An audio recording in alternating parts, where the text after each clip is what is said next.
Aujourd'hui, dans le monde, seulement 33,3% des chercheurs en recherche et développement sont des femmes. Pourquoi si peu alors qu'on comptabilise autant d'hommes que de femmes sur Terre? Voici un bref historique et quelques éléments de réponse pour comprendre ce chiffre. Depuis la Grèce antique, on sait que les femmes étaient impliquées dans la recherche, mais peu, voire pas citées dans les écrits. Quelques exemples restent. Vous connaissez tous le bain-marie. Eh bien, cette technique est nommée d'après Marie la Juive, alchimiste grecque, qui a joué un rôle majeur dans l'étude de la transformation des métaux vers 200 avant Jésus-Christ.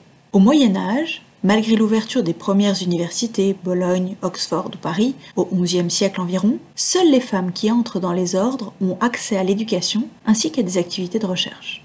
Au XVIIe siècle, en plein siècle des Lumières, les choses évoluent doucement pour les femmes. Émilie du Châtelet s'inscrit comme une des premières scientifiques et marque son époque en traduisant notamment les ouvrages de Newton et apprend la physique et les mathématiques avec Voltaire. Et ce n'est pas une mince affaire, puisque jusqu'au XIXe siècle, les femmes étaient majoritairement exclues de l'enseignement scientifique. Il était alors présumé que celles-ci étaient incapables de comprendre un enseignement scientifique. Au XXe siècle, la persévérance d'un nombre croissant de femmes démontre le contraire, et leurs travaux, bien que pas toujours reconnus, ont permis de grandes avancées scientifiques. Marie Curie et ses travaux sur la radioactivité lui valent le prix Nobel de physique en 1903, puis de chimie en 1911. Dans les années 1950, Rosalind Franklin, biologiste moléculaire anglaise, sera la première à révéler la structure de l'ADN dans les noyaux de nos cellules. Son nom sera oublié à la faveur de 3 collègues masculins qui travaillent sur le sujet à la même période, Watson, Crick et Wilkins. Dans les années 1960, la Française Marthe Gauthier découvre l'origine de la trisomie 21, mais est reléguée au second plan dans la publication au profit d'un homme. L'histoire montre que les femmes, malgré leur implication dans la recherche, ont souvent été placées en retrait et qu'une majorité des postes de chercheurs est occupée par des hommes. Pourtant, si on s'intéresse à la répartition des genres dans les filières qui mènent au métier de la recherche, les femmes sont représentées à hauteur de 53% en licence et 55% en master. Cette représentation s'inverse pour l'obtention du grade de doctorat où le genre masculin dépasse le féminin. Et cette tendance persiste dans les postes avec de plus en plus de responsabilités. 33% de chercheurs sont des femmes, 26% des chefs d'équipe sont des femmes, et parmi tous les lauréats du Nobel, 7% de femmes seulement. Pourquoi les femmes, plus présentes que les hommes en licence et en master, ne continuent-elles pas, pour la majorité, une carrière de recherche?